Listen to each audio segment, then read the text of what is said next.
Bonjour à tous et bienvenue dans Smart Patrimoine. Smart Patrimoine, l'émission qui vous accompagne dans la gestion de vos finances personnelles, mais l'émission qui décrypte également avec vous les enjeux et les actualités du secteur de la gestion de patrimoine. Une émission que vous pouvez retrouver tous les jours sur Smart for Change, sur les réseaux sociaux de Smart for Change. Et bien sûr, vous pouvez nous écouter en podcast sur toutes les plateformes de podcast. Au sommaire de cette édition, nous commencerons tout d'abord avec les clés de l'IMO, le rendez-vous dédié à l'immobilier, à l'investissement immobilier de Smart Patrimoine. Et en l'occurrence, nous nous demanderons ensemble déjà quelle est l'ampleur de la reprise en matière d'immobilier à fin 2024, mais aussi si l'immobilier va coûter encore plus cher dans les années à venir. Évidemment, une question en lien avec le projet de loi de finances, toujours en cours de débat, si on peut le qualifier ainsi à l'Assemblée nationale, et notamment avec les diverses propositions pour augmenter notamment la fiscalité d'un certain nombre d'investissements immobiliers. Nous en parlerons avec Stéphane Fritz, le président de Guy Hockey l'immobilier. Nous enchaînerons ensuite avec Enjeu Patrimoine, un enjeu patrimoine consacré à la dernière ligne droite avant le 31 décembre pour ceux qui veulent défiscaliser, optimiser leur fiscalité. Nous poserons toutes les questions nécessaires à ce sujet à Alfred Lorta-Jacob, avocat fiscaliste, mais aussi à Antoine Tranchiment, associé chez Cara Capital. Et le sujet de la défiscalisation, ou en tout cas de l'optimisation de l'impôt sur le revenu, ce sera également le sujet qui nous animera dans l'œil de l'expert avec Fabien Aknin, gérant de Sens et Patrimoine. On se retrouve tout de suite sur le plateau de Smart Patrimoine.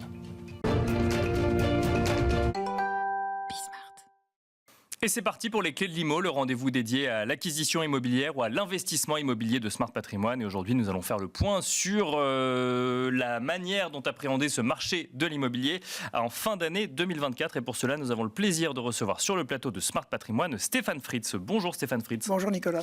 Bienvenue sur le plateau de Smart Patrimoine. Vous êtes président de Guy Hockey l'immobilier. Alors dans un instant, on va évoquer la manière dont les parlementaires voient l'immobilier depuis quelques mois, notamment lorsqu'il s'agit de parler fiscalité. Juste avant, peut-être un point quand même sur le marché immobilier cette année 2024, cette année qui a été marquée par des anticipations de baisse de taux des banques centrales, puis des baisses de taux effectives des banques centrales qui ont conduit quand même à une baisse du coût du crédit lorsque l'on veut réaliser une acquisition immobilière. Est-ce qu'on peut parler de reprise? Il reste encore un mois avant la fin de l'année, mais est-ce qu'on peut parler d'une année de reprise en 2024, Stéphane Fritz? Oui, depuis déjà le mois de septembre, avec la baisse des taux, on a une reprise légère. Les agences immobilières sont fréquentées à nouveau par les acheteurs autant que les vendeurs. On a un sujet, en revanche, sur la location. D'accord. Un vrai sujet sur la location, une vraie tension extrêmement forte. Et on a beaucoup de gens qui, aujourd'hui, n'ont pas pu acheter, eu égard à l'augmentation des taux, et que c'est brutal depuis ces 2 dernières années. Donc, on revoit à nouveau revenir les gens vers les agences. Donc, Pour de la location cette fois-ci? Pour la location ou aujourd'hui de l'habitation, mais on a du mal aujourd'hui à loger des gens en location parce qu'on ne trouve pas suffisamment de biens. En revanche, il y a des biens, il y a 8,5% je crois de biens en plus en offre qui n'ont pas trouvé preneur avec l'augmentation des taux. Donc on a un vrai effet ciseau sur ce sujet-là. Est-ce que c'est une reprise? C'est une reprise légère, c'est un atterrissage en douceur sur une année extrêmement compliquée. Donc on n'est pas trop optimiste non plus, mais on constate effectivement que ça va un petit peu mieux. Qu'est-ce que ça veut dire? Ça veut dire que le coût du crédit est encore trop élevé, ou le sujet c'est un sujet valorisation, un sujet prix dans l'immobilier? Non, le sujet, c'est le pouvoir d'achat des Français. Si on parle de ça, aujourd'hui, les politiques prennent à l'envers depuis déjà 7 ans systématiquement le sujet.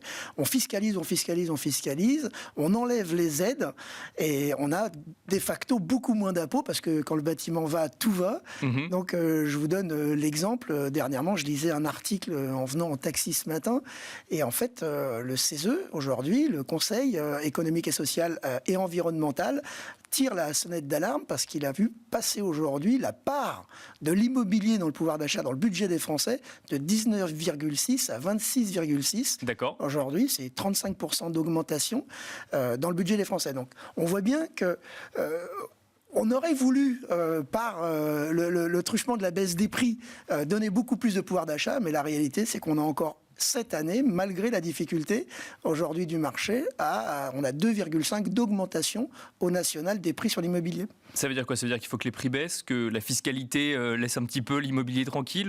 Quelles sont les solutions? C'est ce que dit le CESE. Il faut construire plus, alors que ça fait 7 ans qu'on nous dit qu'il faut construire moins. D'accord. Alors qu'en réalité, on sait très très bien construire inclusif, soucieux de l'environnement. Il nous faut construire plus si on peut aujourd'hui faire baisser les prix.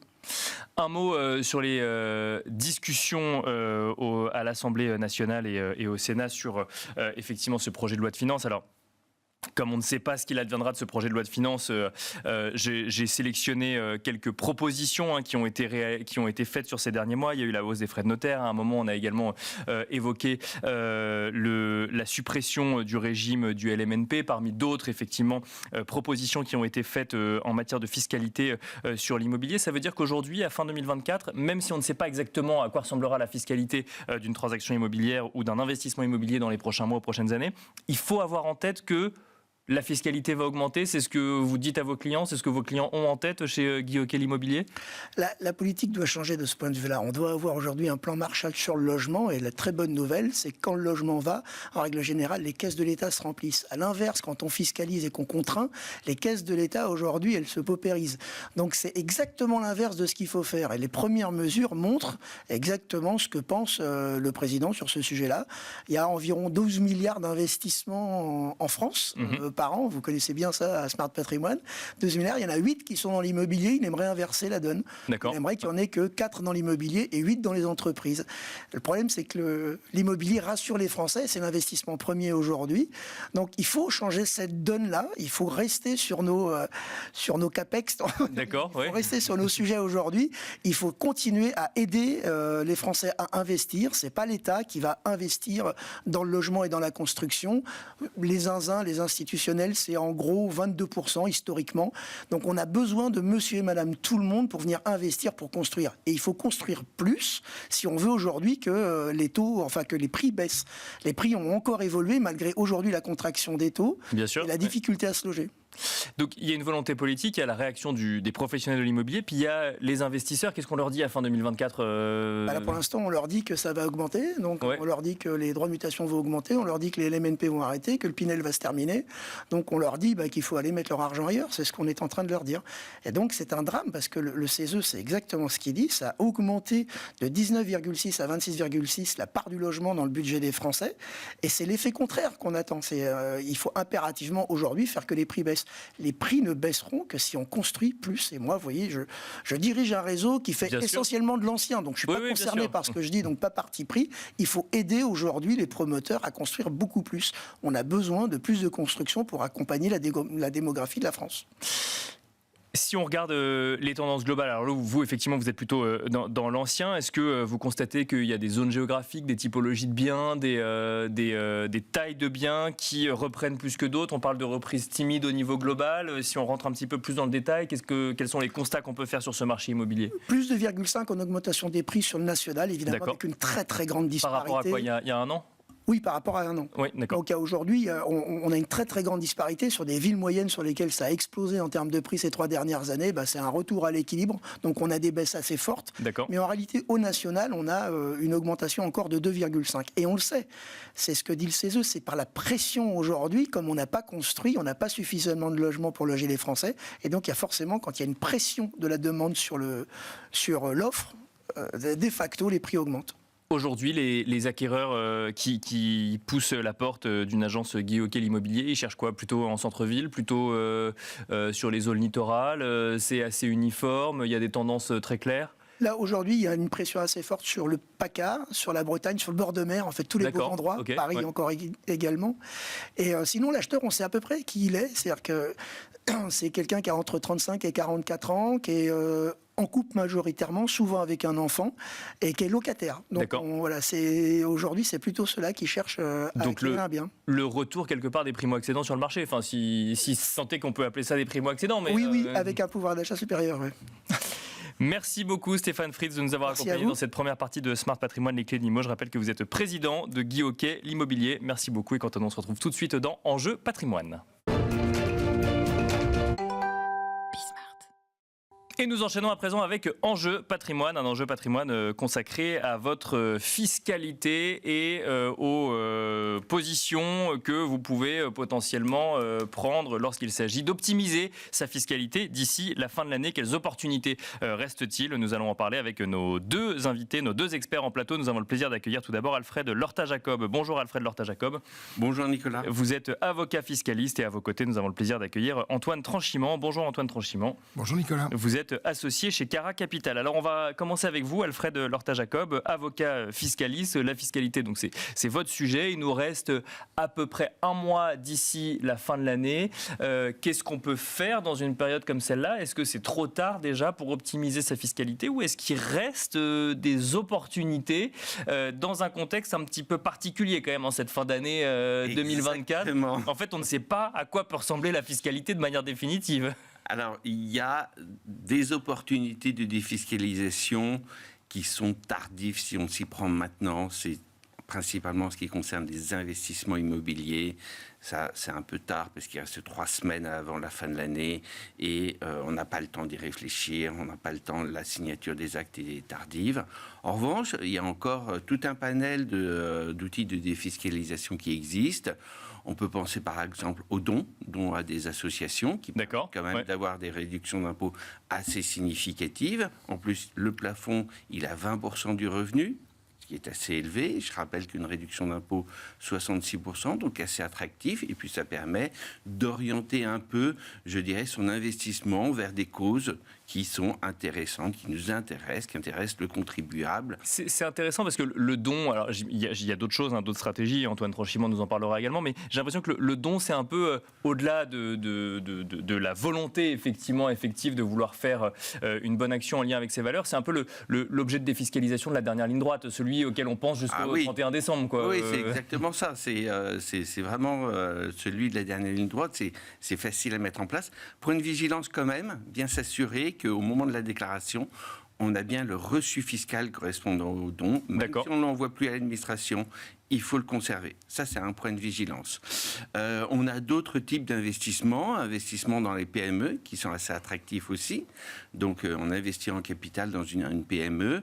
On peut obtenir une réduction d'impôt, 18, voire même beaucoup plus, ça peut aller jusqu'à 50% de réduction d'impôt sur l'investissement. C'est assez attractif. Ça se compense avec un risque Alors bien entendu, c'est investir dans une société, 18% c'est une PME qui est assez stable. Si on est sur 30%, c'est quand même une société qui est très innovante, qui est presque disruptive. Mais ça peut valoir le coup si on a une bonne connaissance d'un support qui peut être... faut mieux passer par des investissements dans des sociétés que la personne, le contribuable, connaît déjà. D'accord. Donc ça, c'est des produits qui sont assez intéressants de défiscalisation. Et puis, ça permet de faire tourner l'économie. Bon, alors, on est allé directement, effectivement, sur les stratégies. On reviendra peut-être en deuxième partie d'émission sur... l'intérêt de réfléchir à l'optimisation de sa fiscalité dans un contexte aussi incertain. Antoine Tranchimant, associé donc chez Cara Capital, cabinet de gestion de patrimoine. Quand on pousse la porte de Cara Capital et qu'on vous dit début décembre, bon, il faut que je défiscalise, là, je m'en suis pas occupé avant, qu'est-ce que je peux faire? Il reste des choses à faire, effectivement, il y a les dons, il y a les investissements dans les PME. Oui, alors je rejoins Alfred. Généralement, début décembre, c'est un peu tard. Et nous, on préfère prendre les choses avec un peu d'avance pour organiser correctement les éventuelles défiscalisations de nos clients. Néanmoins... Ça veut dire quoi un peu d'avance? C'est quoi le bon timing Idéalement, à la rentrée de septembre, c'est bien. D'accord, ok, pour laisser un peu de temps aux professionnels. De faire un bilan, de se projeter avant tout sur les attentes des clients. La défiscalisation ne doit pas être le seul et unique objectif d'aller voir un cabinet de conseil en gestion de patrimoine. Avant tout, on a des attentes, on a des projets, et la défiscalisation est un moyen de les optimiser. Ok, d'accord. Idéalement, 3 à 4 mois. Néanmoins, si vous venez me voir demain, on pourra travailler sur plusieurs sujets. On pourra travailler, par exemple, sur votre épargne retraite. D'accord. Dans le cadre d'un PER, plan d'épargne retraite, sur lequel vous pouvez verser jusqu'à 10% de vos revenus annuels, et ces revenus ne sont pas fiscalisés. Donc, plus vous payez d'impôts, plus c'est intéressant de verser sur un plan d'épargne retraite. D'accord, parce que les versements sont défiscalisés, par contre ils sont refiscalisés à la sortie, mais c'est le jour où on sera à la retraite. Et a priori, vous paierez moins d'impôts à la retraite que pendant votre période d'activité. Ça, utiliser le PER comme moyen de défiscaliser en dernière ligne droite, ça vaut pour tout type de revenus, tout type d'âge Alors, il faut être en activité. Oui, bah, bien sûr. C'est un peu tard. Oui, alors, le sujet, c'est que l'argent est bloqué pendant une période longue, c'est-à-dire jusqu'à l'âge de la retraite. Donc, certains vont peut-être penser qu'à 30 ans, c'est un peu jeune. Nous, on pense qu'à partir de 35-40 ans, c'est intéressant, d'autant que c'est aussi un outil de protection de la famille bien sûr. en cas de décès. Donc, faire des versements sur son PER, si on a un PER, ouvrir un PER là, dans les 3 semaines, C'est tout à fait faisable. C'est tout à fait faisable. Donc ça, c'est effectivement un moyen effectivement de défiscaliser. Est-ce qu'il y a d'autres choses comme ça qu'on peut mettre en place assez rapidement ? Oui, si vous êtes par exemple propriétaire d'un bien immobilier que vous louez, vous pouvez encore faire et payer des travaux dans le courant du mois de décembre, et ces travaux vont venir en déduction de la base imposable de l'année prochaine, en déduction de vos revenus fonciers. D'accord. Sachant que les revenus fonciers... Donc là, on est sur de l'investissement immobilier, de l'immobilier qui rapporte via une location, par exemple. Voilà que... D'accord. Il faut que vous en soyez déjà propriétaire, vous n'allez pas acheter le 3 décembre pour la fin de bien l'année. sûr. Mais si vous avez l'opportunité de faire des travaux d'amélioration dans un logement, par exemple, c'est le bon moment pour le faire parce que vous allez économiser immédiatement dès les impôts 2025 payés sur les revenus 2024, vous allez économiser votre tranche marginale d'imposition plus 17,2% de prélèvements sociaux. Un dernier éventuellement. On entend beaucoup parler de Girardin industriel, par exemple, quand la fin d'année se rapproche. Alors là, on est sur une mécanique un peu différente. Est-ce qu'on est vraiment sur un objet pur défiscalisation, sur un investissement ? On est plutôt sur de la défiscalisation pure. D'accord. En fait, il s'agit d'investir dans de l'équipement industriel dans les DOM et dans les COM, donc outre-mer. D'accord. Et avec un système de montage, on récupère dès l'année N+1 entre 110 et 120% de son investissement. D'accord. Ok. Donc c'est vraiment de la défiscalisation pure, court terme. Méfiance. Quand vous dites qu'on récupère entre 110 et 120% de son investissement, c'est-à-dire que c'est quoi ? C'est en crédit d'impôt ? C'est Oui, en réduction d'impôt. en réduction d'impôt, d'accord. Donc c'est pas des intérêts sur un investissement, c'est simplement en fait on investit à un instant T dans de l'outillage industriel dans les DOM. Du matériel d'exploitation. Du matériel d'exploitation, oui. Et on le récupère quelque part en réduction d'impôt. En réduction d'impôt dès l'année D'accord. N+1. Donc ça, c'est un outil de défiscalisation pure. Voilà, j'attire quand même votre attention sur le fait qu'il faut être en confiance avec le cabinet de gestion de patrimoine par lequel vous passez et le monteur d'opération par lequel vous passez, parce que il est bien difficile, surtout quand on est comme ça en fin d'année, d'aller s'assurer du respect de l'ensemble des règles qui encadrent ce dispositif. Alfred Lorta-Jacob, sur ce dernier dispositif, mais on va prendre cet exemple-là, mais ça vaut pour tous les investissements qu'on voudrait faire en dernière ligne droite, entre guillemets. Est-ce qu'il faut, quand on veut absolument optimiser son revenu, parce qu'on se rend compte effectivement qu'on va payer beaucoup d'impôts, aller vers des investissements qu'on n'aurait jamais réalisés 3 mois avant si on avait eu le temps ? C'est fortement déconseillé. D'accord. Il faut vraiment être accompagné. En tant qu'avocat fiscaliste, j'ai des dossiers où on voit que l'administration est particulièrement vigilante. On parlait du Girardin, ce sont des schémas complexes où il suffit qu'une des conditions ne soit pas respectée, et parfois il y en a de nombreuses conditions, et une condition n'est pas respectée, et la réduction d'impôt n'est pas valable. Donc, point de vigilance, l'administration vérifie que les conditions sont respectées dans le cadre de contrôle. Et là, il faut être très bien accompagné parce que on voit certaines officines, certains investissements qui sont totalement remis en cause 3 années après l'investissement. Et là, ça peut coûter très cher aux contribuables parce que c'est un rattrapage d'impôt sur le revenu, plus des intérêts de retard, etc., plus un temps de conseils à consacrer. On prend l'exemple toujours du Girardin industriel, mais ça peut valoir pour tout type d'investissement. Comment savoir que la personne à qui on discute ait de bons conseils sur le sujet ? Sur un investissement qu'on découvre quand on est investisseur, par exemple. Sur un investissement, c'est vraiment la documentation qui est produite. D'accord. Vérifier que la documentation qui est proposée est valable. Vérifier que l'investissement existe, parce qu'il y a des arnaques aussi, concrètement. Vérifier par un cabinet d'avocats qui produit une lettre comme quoi l'investissement est effectivement éligible au régime fiscal et ne pas hésiter à poser ces questions-là à la personne qui propose cet investissement. Une question pour tous les deux, rapidement pour finir. On va commencer avec vous, Alfred Lorta-Jacob.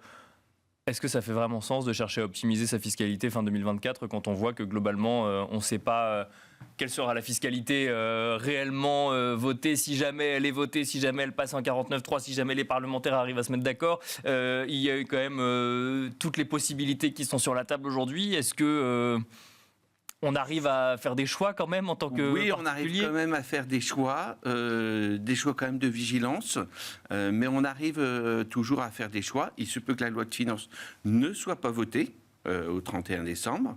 Donc on gardera le régime actuel, il n'y aura pas de modification. Après, je suis d'accord avec vous, on est dans une incertitude politique et donc une incertitude fiscale qui est vraiment totale, puisqu'on a une loi de finances qui existe, mais qui est ballottée par les flots politiques, et donc il y a des possibilités de fortes modifications. Mais autant 2024 est à risque, mais 2025 le sera plus encore. Parce que là, le gouvernement qui va arriver, est-ce que ce sera le même ou pas? Et c'est un vrai sujet. Est-ce que le futur gouvernement ou le gouvernement actuel va encore durcir la loi de finances pour 2025? Ça, on a déjà la réponse. Antoine Tranchimant, même question. Comment accompagner ses clients, comment conseiller ses clients dans un contexte aussi incertain et avec la possibilité que tout change ou que rien ne change à court terme? Alors, d'abord, c'est pas la première fois qu'on connaît des crises et de possibles modifications fiscales importantes. Je vous rejoins en disant qu'il est très difficile de se projeter à 2025 et on est à peu près certain que 2025 sera pire que 2024. Une manière d'accompagner nos clients... Une belle manière de finir l'émission, ça. Je suis désolé, je n'ai pas mieux à vous dire. Fiscalement, vous voulez dire? Oui, fiscalement, mais exclusivement fiscalement. Non, il y a un truc dont on est à peu près certain, c'est que par exemple, la flat tax devrait soit disparaître, soit augmenter. D'accord. Et une des recommandations que nous faisons à nos clients, c'est d'en profiter tant que possible. Versez-vous des dividendes. Versez-vous des dividendes. Et si vous avez des dividendes en réserve, versez-les-vous d'ici la fin de l'année. Il n'est pas exclu que la loi de finances soit rétroactive, mais ce n'est pas certain non plus. Ce qui est pris n'est plus à prendre. Voilà notre conseil aujourd'hui. Merci à tous les deux. Si je comprends bien, globalement, on peut faire un certain nombre de choses, mais il faut garder à l'esprit qu'il faudra être souple, agile dans les années qui viennent, ou accepter qu'on est dans un cadre fiscal un peu plus complexe et que du coup, on aura peut-être une rétroactivité. Un peu des deux. Un peu des deux. Un peu des deux. Un peu des deux. Oui, Donc il faut rester vigilant, si je comprends bien. Il faut être vraiment vigilant. S'il y a un moment où il faut bien se faire accompagner, c'est fin 2024. C'est maintenant. Merci Alfred Lorta-Jacob, avocat fiscaliste. Merci également Antoine Tranchimant, associé chez Cara Capital. Merci à vous également et on se retrouve tout de suite dans l'œil de l'expert. Et nous finissons cette émission avec l'œil de l'expert, un œil de l'expert consacré à l'optimisation de son impôt sur le revenu avant la fin d'année 2024. Pour en parler, nous avons le plaisir de recevoir sur le plateau de Smart Patrimoine Fabien Aknin. Bonjour Fabien Aknin. Bonjour Nicolas. Vous êtes gérant chez Sens et Patrimoine. J'imagine que la question d'optimiser son impôt sur le revenu revient beaucoup plus régulièrement depuis quelques jours, voire quelques semaines. Est-ce qu'il reste des possibilités? Quelles sont les questions qu'on doit se poser? Oui. Alors, je pense que le sujet de l'optimisation de la fiscalité, il faut le prendre sous deux angles différents. Le premier angle, ça va être comment on va pouvoir développer son patrimoine à la fois financier et immobilier sans alourdir sa fiscalité. D'accord. Donc vraiment se placer dans une vision de projection finalement dans le futur. Et ça, c'est un angle souvent qu'on voit assez peu. D'accord, ok. On pense à la réduction d'impôts à court terme et on ne se projette pas suffisamment sur l'investissement en tant que tel. Exactement. D'accord. Comment ne pas alourdir sa base imposable, son assiette taxable. D'accord. Finalement, c'est ça qui est le plus efficace et le moins contraignant. D'accord, ok. Et le deuxième angle, souvent, auquel on pense, c'est justement, une fois qu'on a sa fiscalité, là, quelle solution mettre en place pour diminuer sa fiscalité via différents dispositifs, on va y revenir. Mais alors, sur le premier point, comment ne pas augmenter sa base taxable? Ça veut dire quoi concrètement? Alors, il y a plusieurs solutions. Sur les salaires, alors, il n'y a pas de solution miracle. Ne pas demander d'augmentation? Vous vous en doutez. Il y a malgré tout une possibilité, et souvent les clients n'y pensent pas forcément. Dans les grandes entreprises, on a de la participation et de l'intéressement. Oui. Eh bien ça, on peut l'investir sur des enveloppes qu'on a sur le PEE et sur son PERCO. D'accord. Et là, c'est non imposable. Concrètement, une prime d'intéressement de 4 000 € pour quelqu'un qui est sur une tranche marginale d'imposition de 30%. S'il choisit de se la faire verser sous forme de salaire, il va payer sur ces 4 000 €, 1 200 € d'impôt sur le revenu. D'accord. Il lui restera plus que 2 800 €. S'il l'investit sur son PERCO, il va investir 4 000 euros, D'accord. plus éventuel l'abondement si c'est prévu par l'entreprise. Donc, si vous avez les moyens, si vous n'avez pas besoin de cet argent à court terme, Oui. pensez à l'investir en épargne salariale, Oui. ça baissera votre base taxable. Ou en tout cas, Exactement. ça ne l'augmentera pas. Ça ne l'augmentera pas sur la participation et l'intéressement que vous allez recevoir, et en plus, D'accord. vous allez toucher Ouais. de l'abondement. Ok, Tout à fait. très clair. Il faut bien avoir conscience que le PE et le PERCO, il y a des conditions de sortie. C'est 5 ans de détention pour le PEE, c'est un horizon retraite pour le PERCO. D'accord. Il y a aussi l'achat de la résidence principale qui permet de sortir de ces 2 enveloppes. C'est la seule manière qu'on a d'optimiser sa base taxable ou quand on a des revenus, par exemple, d'investissement immobilier? Alors sur des revenus fonciers, on va avoir aussi des possibilités. Lorsqu'on loue un bien immobilier, le plus intéressant, ça va être plutôt de faire une location meublée. D'accord. Et location meublée en réel plutôt qu'en micro-meublé. Pourquoi ? Parce que sur les revenus qu'on va percevoir de la location meublée, on va pouvoir déduire l'amortissement comptable du bien. D'accord. Et donc ça va réduire les revenus imposables qu'on a sur les loyers finalement. Ça c'est très intéressant. Pour ceux qui aiment les parts de SCPI, Oui. il y en a pas mal et il y en a de plus en plus. On a aussi des dispositifs pour optimiser la fiscalité des revenus de parts de SCPI qu'on perçoit. Le premier, c'est de passer sur des SCPI internationales D'accord. qui vont acheter des biens immobiliers à l'étranger. Alors quand je dis à l'étranger, c'est principalement en Europe, ça peut être aussi sur le continent américain. Et là, on va profiter de la convention fiscale signée entre la France et ces pays. Et on en voit de plus en plus d'ailleurs des SCPI qui investissent en Europe Ouais. aujourd'hui. Et oui, c'est un vrai sujet par rapport à cette raison-là, notamment pour des raisons de diversification, mais aussi pour des raisons de fiscalité, parce que les revenus fonciers vont être imposés dans les pays où sont situés les biens immobiliers. D'accord. Et en France, il n'y aura pas de prélèvements sociaux lorsqu'on va ramener les loyers en France, vu qu'on est résident fiscal français. Il n'y aura pas de prélèvements sociaux, il y aura un petit frottement fiscal. D'accord. Mais pour des clients sur une tranche marginale d'imposition de 30 ou 41%, ce sera plus intéressant fiscalement d'opter pour des SCPI internationales. Une autre possibilité sur les SCPI, encore plus intéressante, ça va être d'acheter la nue propriété temporaire de parts de SCPI. Je prends un exemple. On prend la nue propriété temporaire sur 10 ans sur une SCPI, Bien sûr. SCPI qui vaut 100. Pendant 10 ans, on ne touche pas de loyer. C'est l'usufruitier qui va toucher les loyers. En contrepartie de ça, une part de SCPI qui vaut 100, on ne va la payer que 68 euros. Mhm. Au bout des 10 ans, on va commencer à toucher les loyers. Si le prix de la part n'a pas bougé, vaut toujours 100. On a payé la part 68, la part vaut désormais 100. On a fait un gain donc de 32 euros. Ce gain de 32 euros, il est complètement net de fiscalité, net de prélèvements sociaux, net d'impôt sur le revenu. Donc là, c'est très efficace. Il faut juste ne pas avoir besoin des loyers sur la période du démembrement temporaire. Il nous reste très peu de temps, quelques secondes, un mot peut-être des revenus financiers et on arrêtera sur la base taxable. Sur les revenus financiers, ce qu'il faut retenir, c'est qu'il faut privilégier des enveloppes comme le PEA et l'assurance vie pour optimiser la fiscalité des revenus financiers. Merci beaucoup Fabien Aknin de nous avoir accompagnés sur le plateau de Smart Patrimoine, de nous avoir expliqué donc que quand on veut optimiser son revenu, comment ne pas augmenter sa base taxable pour réduire concrètement son impôt. Je vous invite à retrouver d'autres émissions de Smart Patrimoine. Merci beaucoup en tout cas Fabien Aknin, gérant de Sens et Patrimoine. Et merci à vous également de nous avoir suivis. Je vous dis à très vite sur Be Smart for Change.